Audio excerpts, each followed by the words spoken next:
பரிசுத்த தேவனாம் ஆண்டவர் இயேசுவின் நாமத்தினாலே உங்களை வாழ்த்துகிறோம். தேவனுடைய பரிசுத்த பிரசன்னம் உங்களை பரிசுத்த சந்ததிகளாக இந்த சமுதாயத்தில் நிறுத்தும்படியாய் அது செய்து விடுகிறது. எசேக்கியேல் 23ஆம் அதிகாரம் 38ஆம் வசனத்தை இந்த நாளில் ஆவியான தேவன் உங்கள் இதயத்தில் அதை விதைக்கும்படியாக என்னை அபிஷேகித்திருக்கிறார். அன்றியும் அவர்கள் என் பரிசுத்த ஸ்தலத்தை அந்நாளில் தானே தீட்டுப்படுத்தி என் ஓய்வு நாட்களை பரிசுத்த குலைச்சலாக்கி போனார்களே என்று சொன்னார்.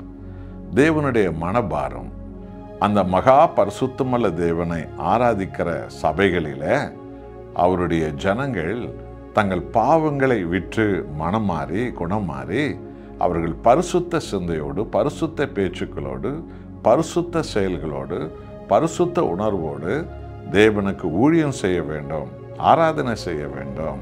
பரிசுத்தமே தேவன் விரும்பும் மேலான ஒன்று என்பது தேவன் எதிர்பார்த்தார். ஆனால் தேவ ஜனங்களோ தேவ சபையில் வந்து கலகம் செய்கிறவர்களாகவும் பதவி பெருமை பிடித்தவர்களாகவும் நான் நீ என்ற போட்டி உள்ளவர்களாகவும் மற்றவர்களை வெறுத்து தங்களுக்கு பிரியமானவர்களை நேசிக்கிறவர்களாகவும் இப்படியாக தேவனுடைய சபையை பரிசுத்த குலைச்சலாக்கி விட்டார்களாம். அதோடு மாத்திரமல்ல, அந்த ஓய்வு நாளான அந்த 7ஆம் நாளில் அந்த பரிசுத்த சபை ஆராதனை நாளில் அவர்கள் எல்லோருமாய் அசட்டையான மனநிலையோடு கூட ஆராதனைகளுக்கு வந்து அந்த நாளில் பல தீமைகளால் தீய பழக்க வழக்கங்களால் குடி போதைகளால் போதை பொருட்களினாலே இச்சைகளினாலே தங்களை தீட்டுப்படுத்தி கொண்டார்களாம். இது தேவனுக்கு மனநோவை அது கொண்டு வந்தது.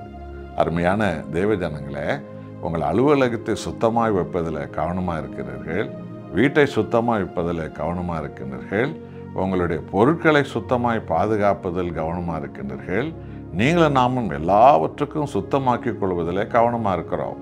அப்படி என்று சொன்னால் மகா உன்னதமான தேவனை ஆராதிக்கிற சபைகளும் கூட எல்லாவற்றிலும் பரிசுத்தமாய் சுத்தமாகவும் நீதியாகவும் நேர்மையாகவும் உண்மையாகவும் காக்க வேண்டியது நமது கடமை அல்லவா?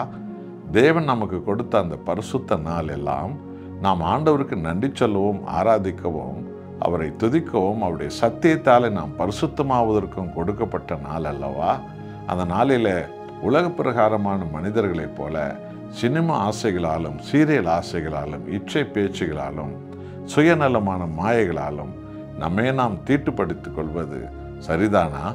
இதை உணர்ந்து பார்க்கும்படியாக அன்பின் தேவன், இரக்கமுள்ள தேவன் தன் ஜனங்களுக்கு அவர் ஆலோசனை கொடுக்கிறார். நமது காயங்களெல்லாம் சுமந்து இயேசுவுக்கு நாம் மனநோவை உண்டாக்கலாமா? ஆகவே நாளை நாளில் நான் ஆராதனைக்கு செல்லும் பொழுது இன்றைக்கே என்னை நான் ஆயத்தப்படுத்திக் கொள்வேன். நாளை சபையில் நான் ஆராதிக்கும் போது தூய இதயத்தோடு தேவனுடைய பாதத்தை கெஞ்சி கதறி மனம் திரும்புகிற ஒரு ஜெபத்தோடு என் தேவனுக்கு நான் பரிசுத்த அலங்காரத்தோடு ஆராதனை செய்வேன். என்னை புகழ்வதற்கல்ல, தேவனை மகிமைப்படுத்துவதற்கே நான் சபைக்கு போவேன், சத்தியத்துக்கு கீழ்ப்படிவேன், அன்பின் ஜனங்களாய் நான் இருப்பேன். அந்த நாள் முழுவதும் தூய சிந்தை, தூய பேச்சு, சமாதான உறவு, சமாதான ஐக்கியம் இப்படிப்பட்டதான என் கர்த்தருக்கு பிரியமானது செய்வேன் என்று இந்த நாளிலே நீங்கள் தீர்மானிப்பது எத்தனை அவசியம் அல்லவா? கர்த்தர் உங்கள் மேல் பிரியப்படுவார். நாம் ஜெபம் செய்வோம். அன்புள்ள ஆண்டவரே, உம்மை மனநோகப்படுத்திய காரியங்கள் சபைகளிலே சுயமும் கேடுகளும் பதவி ஆசைகளும் சுயநல ஆசைகளும் ஆராதனை என்ற பெயரில் அசிங்கமான செயல்பாடுகளும் சுய பெருமைகளை வெளிப்படுகிறது, உம்மை மனநோவு உண்டாக்குறது. அப்படிப்பட்ட சூழ்நிலைகளை மன்னிங்க தேவனே. இன்றைக்கே சபைக்கு போவதற்கு முன்பு ஆயத்தமாகும் நாளை கொடுக்கிறீர். ஒவ்வொருவரையும் கழுவி சுத்திகரிங்க.